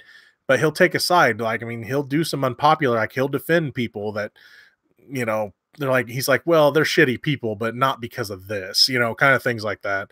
Definitely check out his channel, The Right Opinion, RIHT. I thought it's a really cool channel that I've stumbled upon the last month or so. Bryson says the Count Dankula thing really shows how things get out of hand. What's the Count Dankula thing? If you'd be so kind as to fill me in on that. One of them I've been following lately when it comes to YouTube is the Matt Pat stuff. He was accused of it was for the Fortnite dance video. He was accused of stealing, I can't remember, it was some lawyer's channel. I can't remember the name of the channel. He was accused of stealing stuff from that video. I've been finding that pretty interesting. And I can see Matt Pat kind of plays the victim card a little bit. I don't know too much about it, so I can't comment too much because I've only seen a few different things. But people are kind of analyzing what's going on there, and that one's been interesting. But that one's been interesting because he's saying, well, we have similar things, and we were just working on things at the same time, which they could be. I don't know. I don't know if he stole from him or not. When it comes to game theory, I think a lot of his videos don't seem to have the same passion they used to. I haven't watched a ton of them. I used to enjoy like the Five Nights at Freddy stuff because I just enjoyed the theories about what things could be. But what was funny about some of those, sometimes he would give credit to where he would find things, and sometimes he wouldn't give credit at all. So it's hard to know what was his own theories and what wasn't. A lot of people claim that he has a big team working on things now, which I don't know if that's true. So, I mean, I just feel a lot of the older theories are a lot more fun. And like, he's like, well, I'm interested in this, so let's just talk about this. They're not. And now he kind of follows the trends. And I know he got called out for not giving credit and getting a name wrong of a developer and using clickbait and not giving proper credit to this game developer.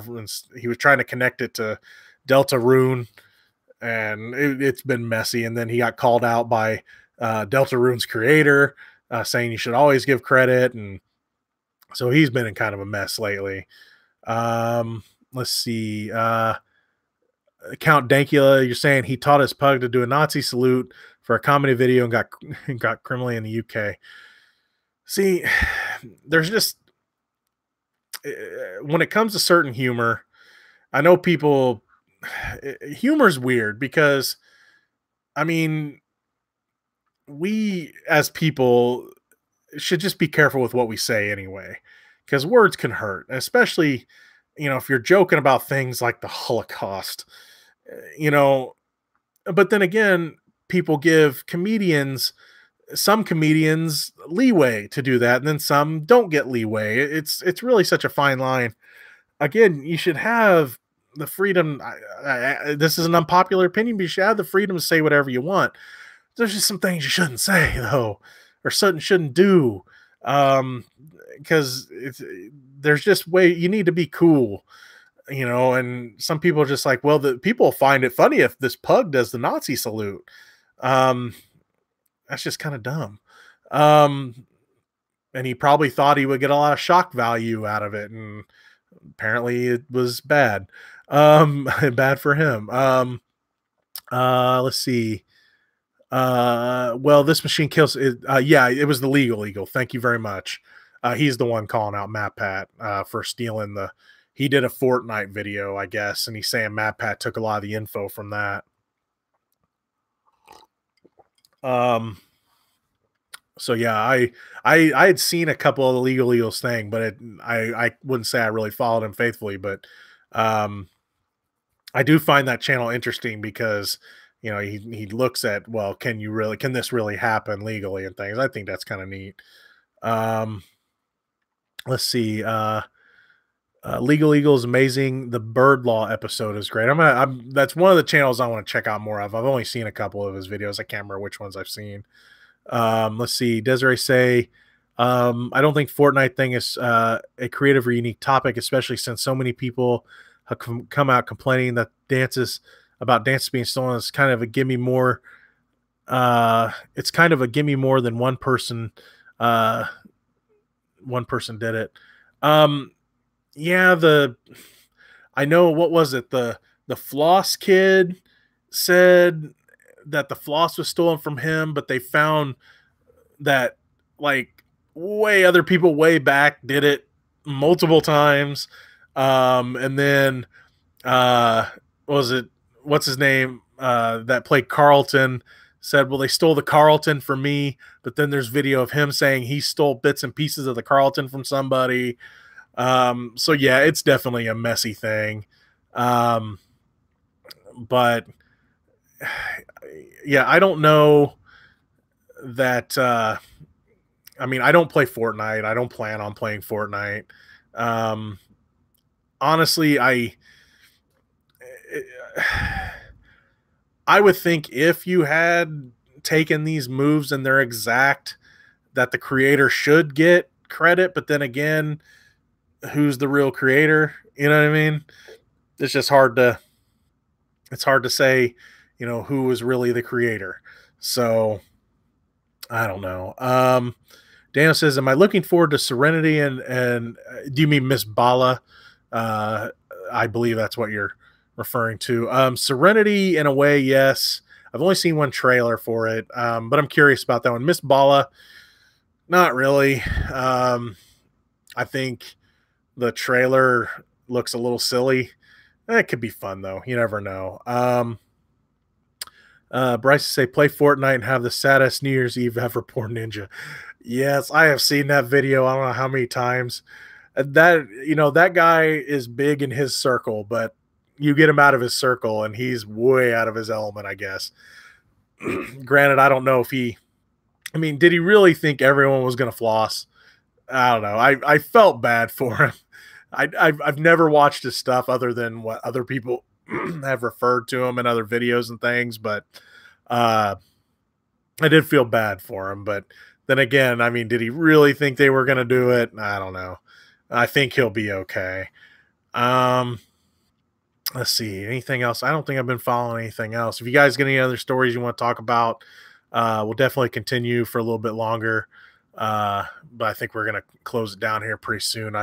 I get to work tomorrow early, so and I've got a lot going on personally in the next couple days, so I need to get some rest. But if you got any other stories you want to talk about, definitely put them up there. I'm gonna take one quick look, see if there's anything else we can talk about. I think we pretty well covered all the entertainment stuff. But let's see. Yeah, I'm not seeing anything else really new. But anyway, Desiree says, I didn't even know who Ninja was till the Game Awards. Now he feels like he's everywhere.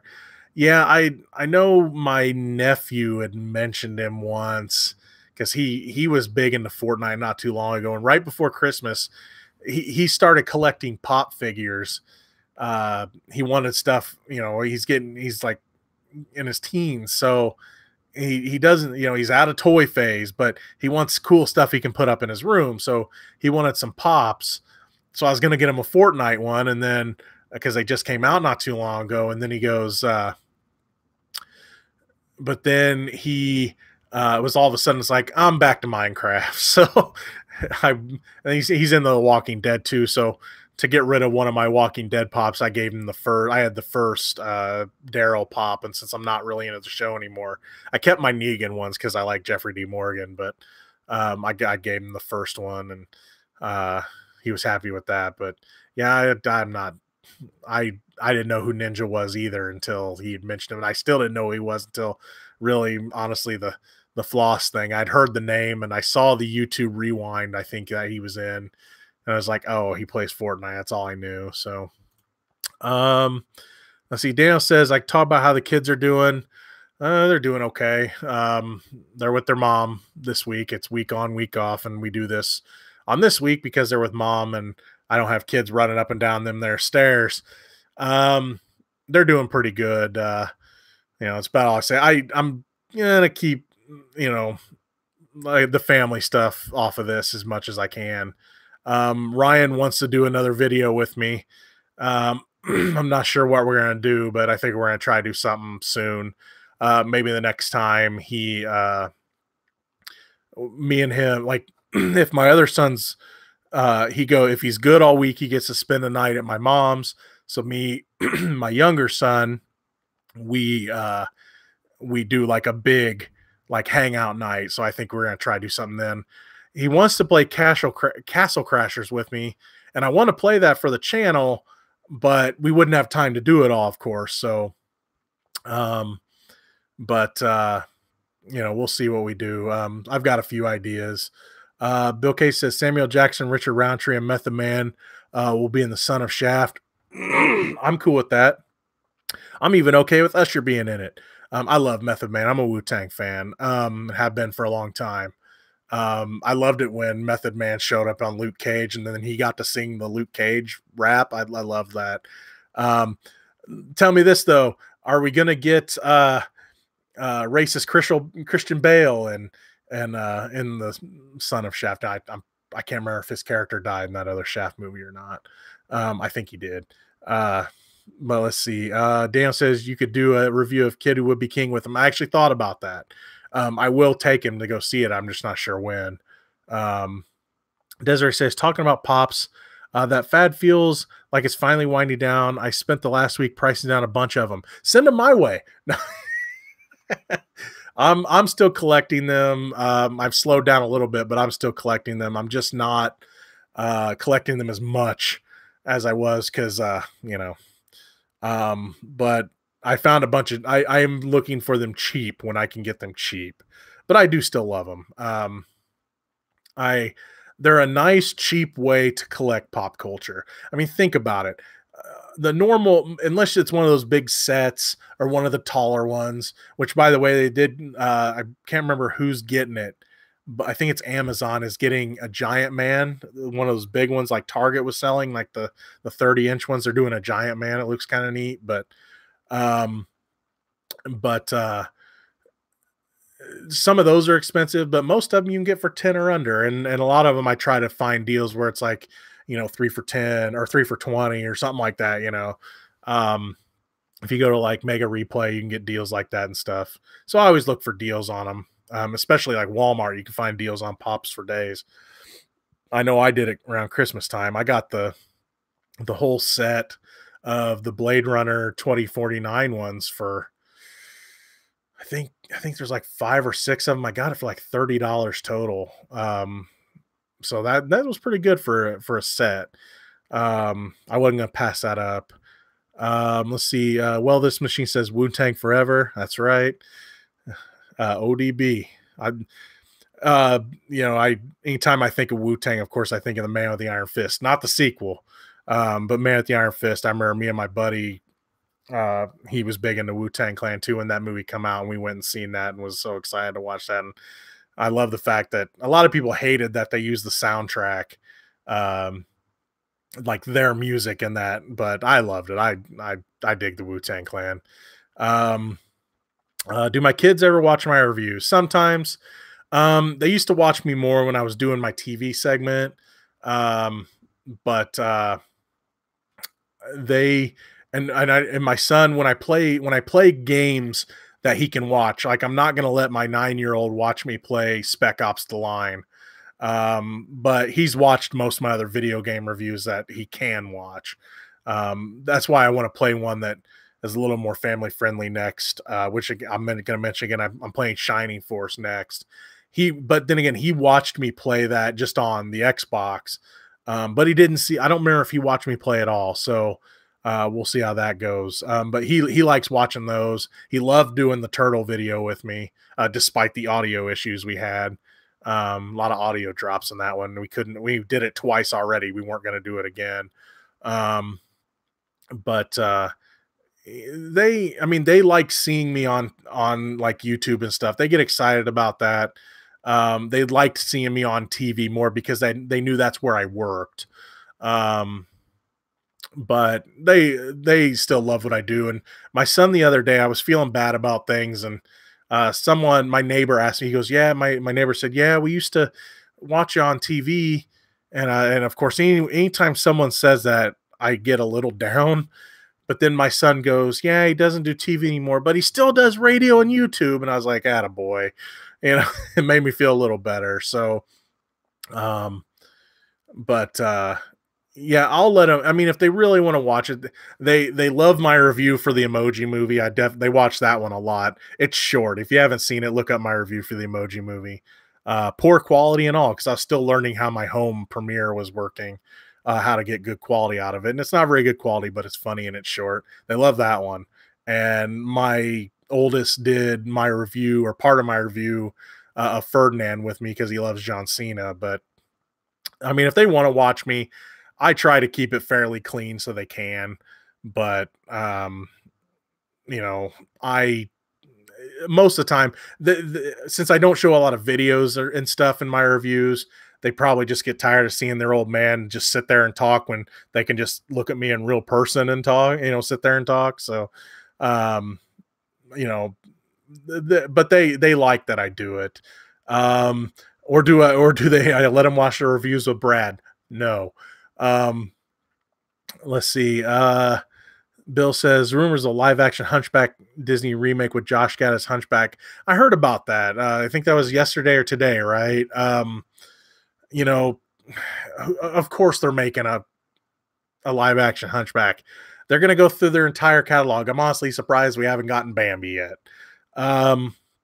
Let's see. Desiree says we're getting an exclusive Freddie Mercury pod next month. People are really bugging us about it. Yeah, I've seen some of those. I know that they have the whole exclusive thing bothers me. When it's only one figure. When there's multiple figures, I'm okay with it. But excuse me. But I'm curious about those. I've liked the Freddie Mercury figures I've seen. But yeah, I know Pop still has their fans, and I'm one of them. Again, I just don't buy them as much, and I try to find deals. Daniel says, wait, your kids hate the Emoji Movie? Yeah, they saw it, and though they were my son liked the Candy Crush part, because he just loves video games, but a lot of it, they just sat there and were like, they didn't laugh a lot. They've only watched it the one time, and they weren't even that interested. So yeah, I'm raising them right. Well, this machine kill says smart kids. Yeah, I like to think they're they don't fall too far from the tree, at least from the positives. Let's see. Daniel says, I want Eli Roth to direct a live action Bambi. Eli Roth is surprising when it comes to kids movies. So, I mean, I don't know. I don't know who, I don't know who I'd want to direct a live action Bambi. Again, it would be, I mean, it would be kind of like the Lion King, because I don't, there's not like a ton of human element in that. I mean, yeah, there's a part with mom, but it's going to happen eventually. I don't know who's going to do it, but it'll happen eventually. Desiree says live action Hunchback better be gargoyle free. Those things ruined a perfectly good movie. It's top dark of a movie with heavy themes, so to have obnoxious characters. Yeah, I'd agree with you on that. Excuse me. Honestly, I kind of get, and as we talked about earlier, I kind of wish Disney would slow down with the live action thing and do some CG movie remakes or reimaginings, if you want to call it that. I'd rather see that. All right, guys, go ahead and get your last comments in, because I think I'm going to wrap it up here. It's been about 2 hours. Oh, and I'm a bit beat. So let's see. Daniel says the reason I want him to direct live action Bambi is because he can make the mom's death on screen with blood and guts. I don't think Disney's going to allow that to happen. Eli Roth, again, I've never been a fan of his. I mean, I liked when he played the Bear Jew in Inglourious Bastards. I know people love Cabin Fever. I don't remember it too much. But I mean, I haven't really liked his movies that much. I mean, you have like, I saw The Green Inferno. It was like, okay, I get it. It's bloody, it's gory. I didn't see Knock Knock. Death Wish was, it was okay. I didn't love it. Rather watch the original. But then he does the House with the Clock in its walls, and it was good. I couldn't believe it was Eli Roth. So, I mean, I could see him doing more kids movies, and because he could hit that edge of scary and kid friendly, and I think it'd be good for his career. What kids movies you think will scare my kids? What did we try to watch the other day? I can't remember what. Oh, I don't know if it'd be. I mean, they've been there. If it's a cartoon, they're fine. I mean, think about The Land Before Time. That T-Rex stuff is pretty scary, but my son was fine with it. If it's in animated form, they're usually fine with it. When me and my son watched the original Hobbit cartoon, the orcs freaked him out a little bit. But he was fine with it after that. I know that I've wanted them to watch Dark Crystal. And my oldest son, who's really into anything Henson, I don't want to ruin that for him, because I think that might scare him. But my youngest, I think, would be okay with it. I think he would dig it. Then again, it might scare him. I remember again when I showed him Ready Player One, the scary parts and the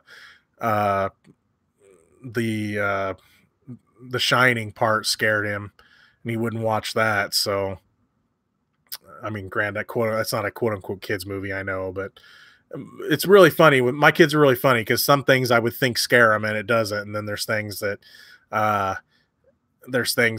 I don't think would scare them and it does. So let's see. Desiree says, I've been hearing Jonathan Young's metal covers of Disney songs lately. So I low-key been feeling like seeing Hunchback Notre Dame. I'm hoping songs can live up to my heightened expectations. Metal songs of Disney songs, that'd be cool. The songs for live action, I mean, I'm fine with Josh Gad. He can belt a tune as for Quasimodo. Yeah, I could see him playing Quasimodo. He'd be a good pick, I think. But anyway. All right, guys, I think I'm going to end it here. It's been about 2 hours. I'm beat. So I hope you guys have enjoyed this low budget live stream. I think it went pretty well for not having anything really like stories ready. I was gathering stories 10, 15 minutes before. So I hope you guys I've enjoyed it, and I had a good time tonight. Thank you so much for watching. Um, Daniel says will be a live action Home on the Range and Chicken Little. Eventually, when they run out of all the A-list material, probably will be. But anyway, I'm going to end it now, and I hope you guys have had a good time. Thank you so much for watching. This weekend will be what is Glass is coming out. I should have my review up hopefully on Saturday. Friday, I have some personal stuff going on, but also I'll be watching The Punisher on Netflix, and I'll be trying to watch the Carmen Sandiego show that's coming out. I don't know how many episodes it's going to be, or if it's a movie. I can't remember if it's a show or a movie. So I just know it's a cartoon. I'm going to watch it. So anyway, hope you guys have enjoyed the show. Coming soon on Gino's Bad at Games. Tomorrow will be the end of Spec Ops. Went full, 12 days of that. So hope you guys have enjoyed that one. Super long episode tomorrow. It's up and ready, and I'll probably be popping it up here tomorrow morning. So hope you guys enjoy that as well. If you aren't already subscribed to the channel, please subscribe to the Real Gino YouTube channel. Share it with your friends. Like this video. Thank you so much for watching. I've enjoyed my time tonight. I hope you guys have too. See you later.